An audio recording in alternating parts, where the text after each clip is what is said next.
at that time, which was Jupiter during the time of the Roman Empire. Okay.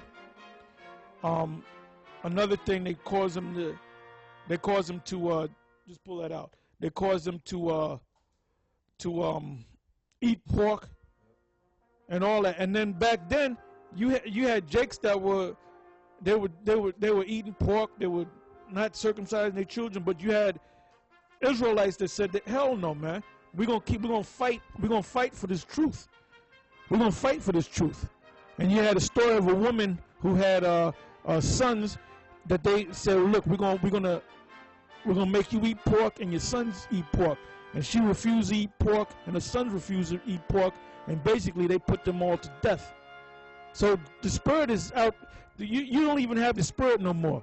You Israelites, you don't even have the spirit no more, man. That's why I can clearly see that 2/3 of our people is going to be destroyed, man. And it's going to be bad in this society, man. Hell is getting ready to come down on this society. You know, you walking around like everything's all right, you're going to start catching hell after a while. And you're sending your children to school, getting those H1N1 vaccinations and all that. And you women, your mind is fried, man. Your mind is totally fried. You know, you're arguing, when is my son gonna get the vaccination? So that's why we forget about. That's why we get on you, black women, because your mind is fucking fried. Go ahead. This is 1 Maccabees chapter 1, verse 41. Moreover, King Antiochus wrote to his whole kingdom that all should be one people, and everyone should leave his laws, so all the heathen agreed according to the commandment of the king. That's that whole Hellenist philosophy. Because you had the Israelites that were caught up in that bullshit. That's why when you go to the book of Acts, the 6th chapter, it tells you about the Grecian woman, and so for those were Israelites that were following those Greek ways. Go ahead. Verse 43, yea, many also of the Israelites consented to his religion. Yeah, like I said, they say, oh, we'll be a Greek. Yep. No, we ain't got to circumcise ourselves. No, I like pork any damn way. You know? Go ahead. And sacrifice unto idols and profane the Sabbath, for the king had... Right, profane the Sabbath. Go ahead. For the king had sent letters by messengers unto Jerusalem and the cities of Judah, that they should follow the strange laws of the land and forbid burnt offerings and sacrifice and drink offering. And that goes back to what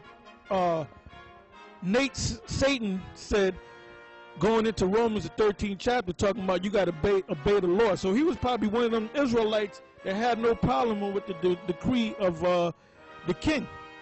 He had no problem because obey. I guess Nate Satan's kids getting that H1N1 vaccination and get ready to get that chip. Go ahead. And forbid burnt offerings and sacrifice and drink offerings in the temple, and that they should profane the Sabbaths and festival days, and pollute the sanctuary and holy people, set up altars and groves and chapels of idols, and Those are churches. Those are churches. Read that again.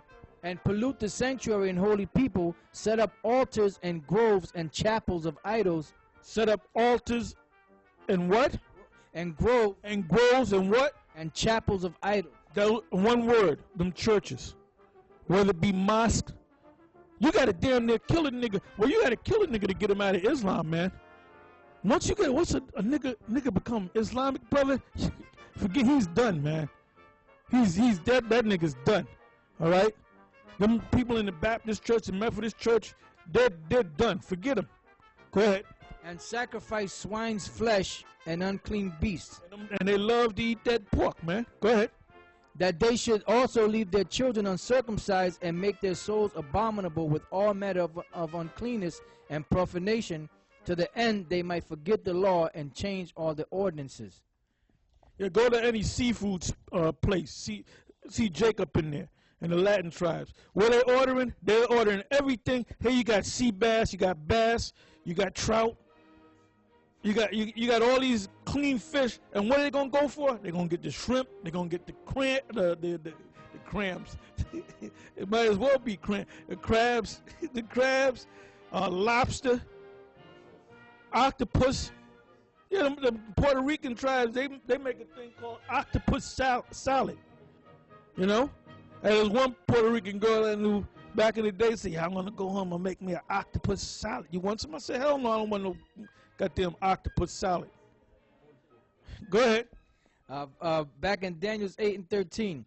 Then I heard one saint speaking, and another saint said unto that certain saint which spake, how long shall be the vision concerning the daily sacrifice and the transgression? Right, when Antiochus Epiphanes went in there and defiled the temple. Go ahead.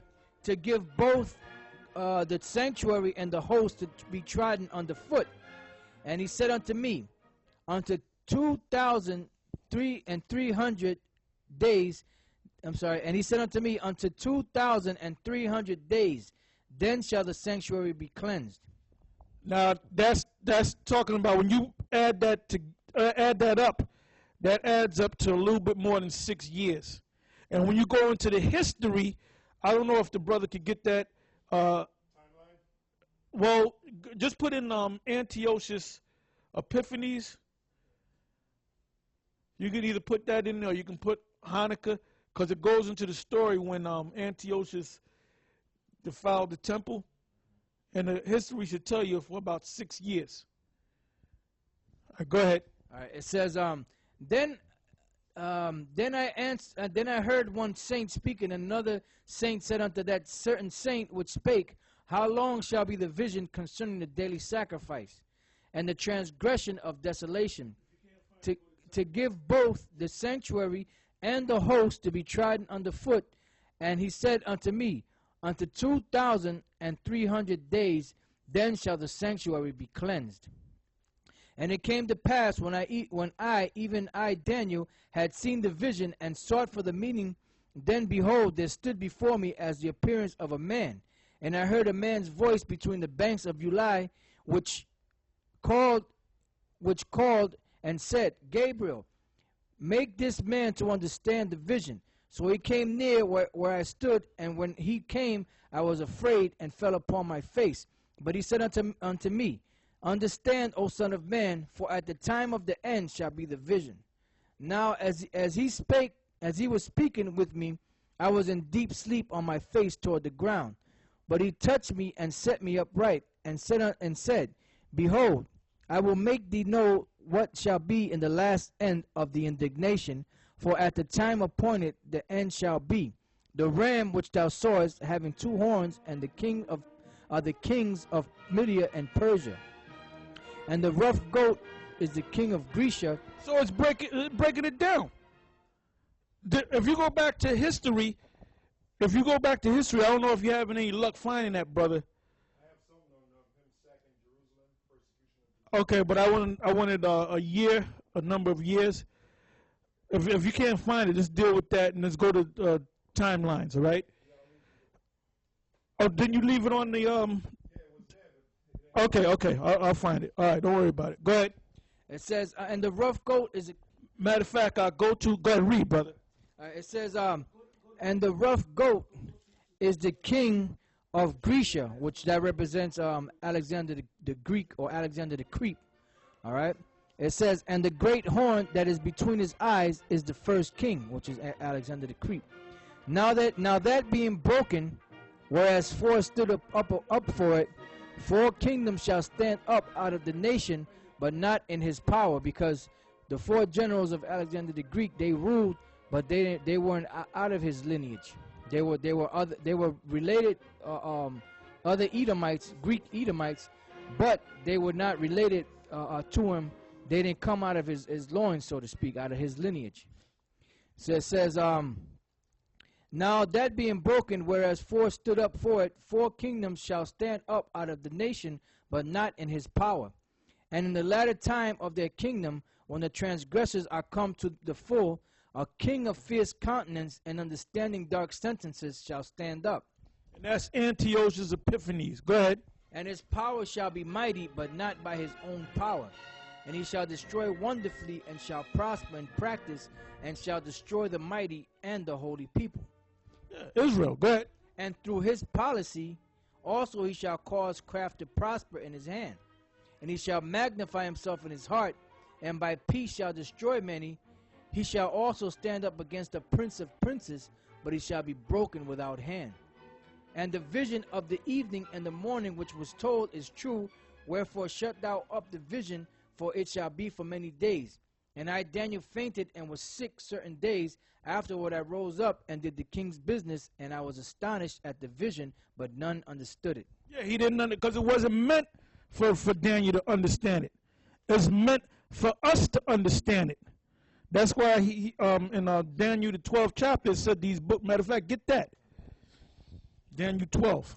I believe that's the second or the third verse. Daniel chapter 2, verse 12, verse 2. And many of them that sleep in the dust of the earth shall awake, some to everlasting life, and some to shame and everlasting contempt. And they that be wise shall shine as the brightness of the firmament, and they that turn many to righteousness as the stars forever and ever. But thou, O Daniel, shut up the words and seal the book, even to the time of the end. Many shall run to and fro, and knowledge shall be increased. Yeah, so the book was closed.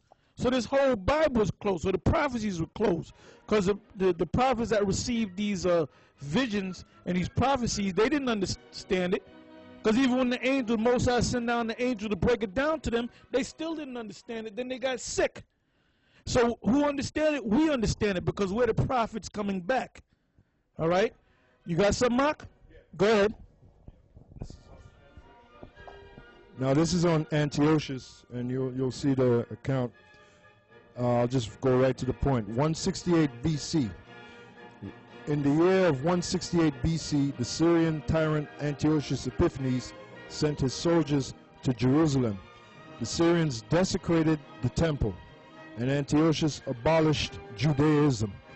The only options he offered Jews were conversion or death. Altars and idols were set up throughout Judea for the purpose of worshiping Greek gods. Antiochus outlawed the observance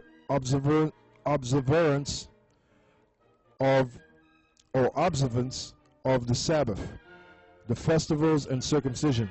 In the Hebrew month of Kislev, around December, the temple was desecrated by Antiochus. Yeah, that's why you have Hanukkah. So you celebrating Hanukkah and don't even understand what Hanukkah's all about. All right? Do we have anything?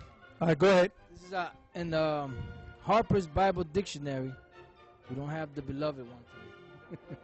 And you look up the word Antiochus, a name born by 13 kings or pretenders of the Seleucid dynasty, Hellenistic inheritors of Syria, southern Asia Minor, and other portions of the empire of Alexander the Great. The land of Israel fell under Seleucid rule in 198 BC. When Antiochus III the Great defeated the Ptolemies of Egypt, Antiochus IV Epiphanes ruled from 175 until 164 BC. See 1 Maccabees 1 and 10. The Maccabean revolt was the response of pious and nationalistic Jews to Antiochus Epiphanes' effort to Hellenize them and to suppress Judaism. And it says, see also Alexander, Maccabees, Ptolemy, and Seleucids. But they don't give you a year? I know we have some document where it says that he was in there for a number of years, 6 years. It just says here 175 to 164. That's when he ruled. Okay, all right. There's nothing else there? No, that was it on that. Okay, so now, all right, let's go back to the scriptures.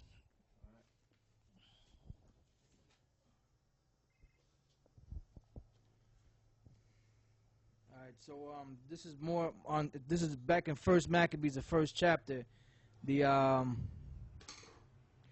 50th verse. And whosoever would not do according to the commandment of the king, he said he should die. In the selfsame manner wrote he to his whole kingdom, and appointed overseers over all the people, commanding the cities of Judah to sacrifice city by city. Then many of the people were gathered unto them, to wit, every one that forsook the law. And so they committed evils in the land, and drove the Israelites into secret places, even wheresoever they could flee for succor. Now the 15th day of the month, Caslu, in the 145th year, they set up an abomination of desolation upon the altar. and build it